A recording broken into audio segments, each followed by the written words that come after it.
Hi everyone, and welcome to Washington Echoes, where we travel back through time. Washington is centrally located within the triangle of Newcastle, Sunderland and Durham in northeast England. Please subscribe now and keep updated with local history in and around the Washington area. I'm Audrey Fletcher, and I'm here today to share with you the lifestyle of a Mesolithic community at Shadens Hill, dating back to about 7500 BC. Their existence was discovered in 1925 by George Coupland, and now, almost 100 years later, the time has come to revisit our early history.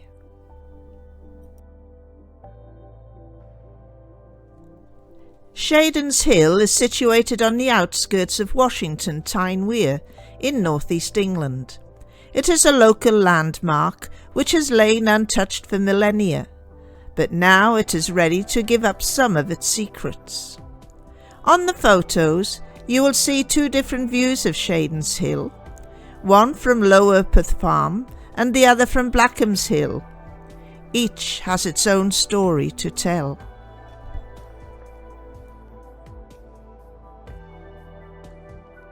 Before the last ice age, Shadens Hill did not exist. During a glacial period, water from the seas and oceans is locked up in the glaciers, thereby causing the sea levels to fall around the world.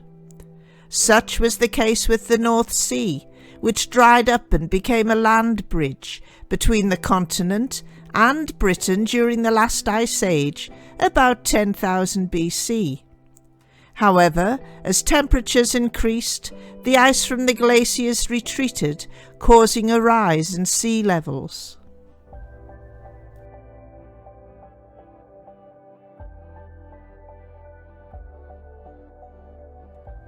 As a result, Shadens Hill was formed from glacial moraine during the meltdown of the last ice age.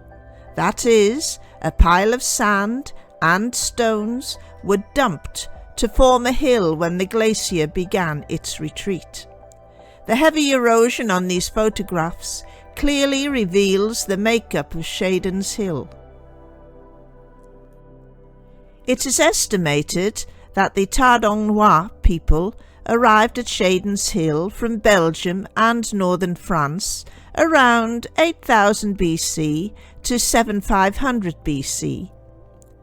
For the purpose of this video, I will be using the English pronunciation of Tardenois, that is, Tardenois.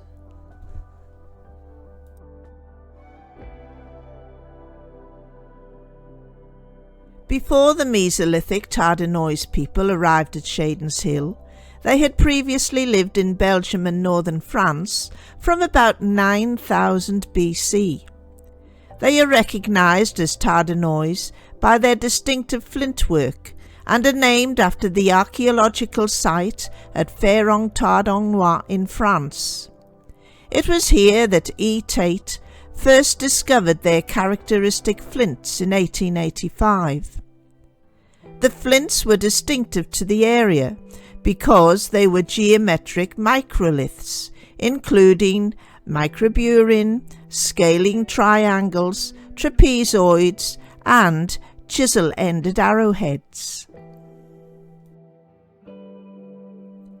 Setting out in search of a new and presumably better life, the Tardenois people would have packed up their worldly possessions and, as an extended family group, trekked over the land bridge to what is now southern or southeast England. Possibly there was a migration of hundreds of people who had heard of what the new land had to offer. Not all would have made their way to Shadens Hill, however. Some would have decided to stop off and remain at various places on the journey. So, how do we know for sure that the people who settled at Shadens Hill were Tardenois people?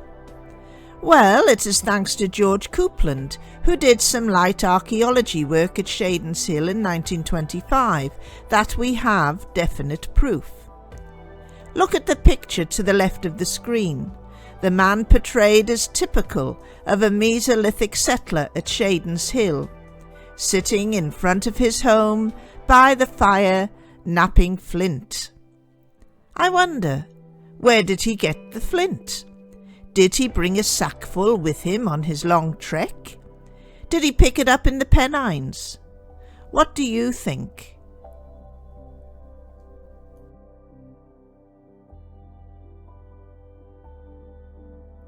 The Flint Artifacts discovered at Shadens Hill by George Coupland in 1925 indicate Mesolithic subsistence society activity in the area, with the emphasis on hunting.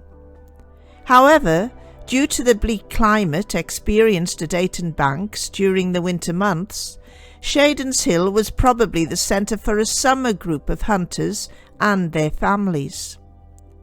Unfortunately, other than the discovery of these surface finds, the site has not been excavated. Among Coupland's discovery were 139 blades and flakes, either whole or broken, and 2 hammerstones. The hammerstones were used to break off the flakes from the main piece of flint, called the parent nodule. The resulting flakes were used as cutting implements.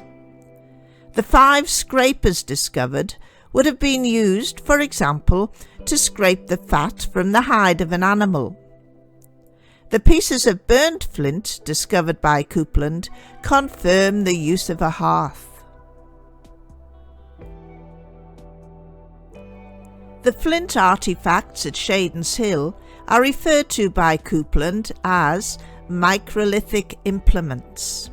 He continues, many of the Belgian Tardenois types are represented among these finds, among the sand and on the surface. A few occur beneath layers of sand and turf, and practically all within an area of a few square yards. Moreover, some of the flints at Shadens Hill were indicative of tips and barbs for arrows. Others could have had wooden or bone handles attached to them. Many would have been used as naked blades. The simplicity of these microlithic or pygmy tools implies an early Mesolithic industry. The illustration to the left of the screen depicts a hunting scene, not unlike one which the inhabitants of Shadens Hill would have taken part in. The Tardenois community at Shadens Hill was fairly typical of its kind. Not only was it situated on the plateau of a sandstone hill, affording flat living space, drainage, and strategic commanding views on 3 sides, but also it was protected by the mount to the north. The strategic position not only offered a strong defence against enemies, but also afforded the inhabitants an uninterrupted view of the heavens. Perhaps most importantly, however, there was a ready fresh water supply in the form of a spring at the foot of Shadens Hill. The picture to the left of the screen shows an extended Tardenois family group, not unlike that at Shadens Hill. They were a transient people of hunters and food gatherers.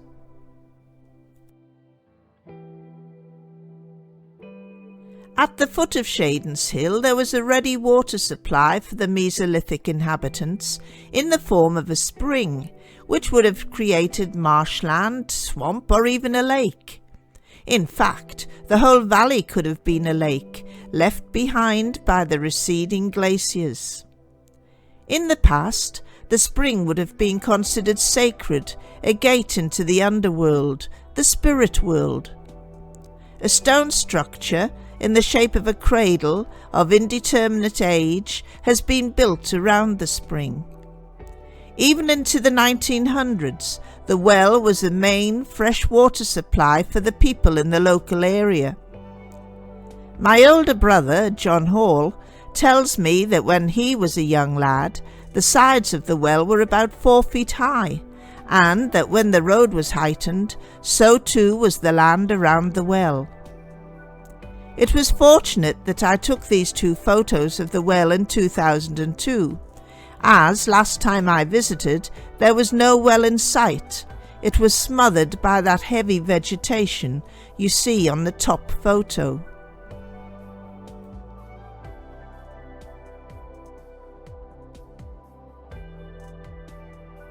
Swamp, marshland, or even a lake at the foot of Shadens Hill 10,000 years ago would have enriched the lifestyle and diet of the Tardenois inhabitants. This scenario is highly credible, as historically there was much swampland in the Washington area, including that near the Three Horse Shoes, which was drained in 1820. Another spring at the Mount, which fed Washington Village, would have also contributed to the marshy environment. In the pictures, you can see examples of how life would have been for the Tardenois people with marshland or even a lake at the foot of Shadens Hill.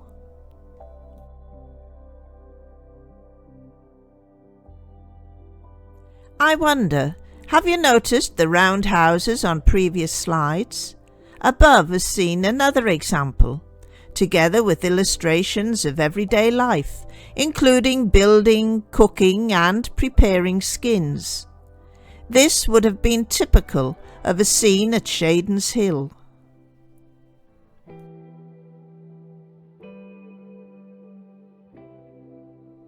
On the plateau of Shadens Hill, the air was bracing and the views spectacular.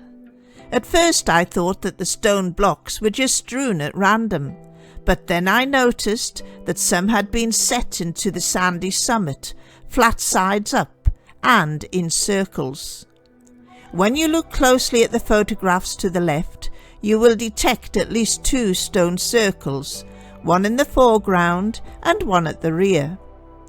Perhaps the nearest stone circle was the floor of a living area outlined by the stones, complete with a hearth for tool making and cooking, as in the illustration. Or perhaps it was a large fireplace, as seen in the next slide. Could this be where George Coupland discovered the flints in 1925? It would seem logical. What do you think?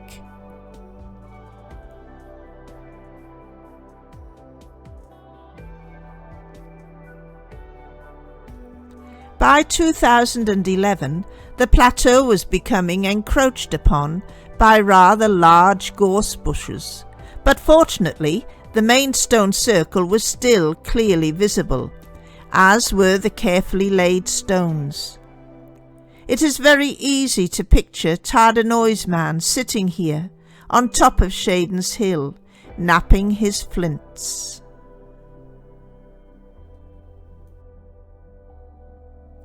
I hope that you have enjoyed this presentation and subscribed to my channel. I look forward to sharing with you my continued research into Washington and nearby areas in my next video. Bye for now.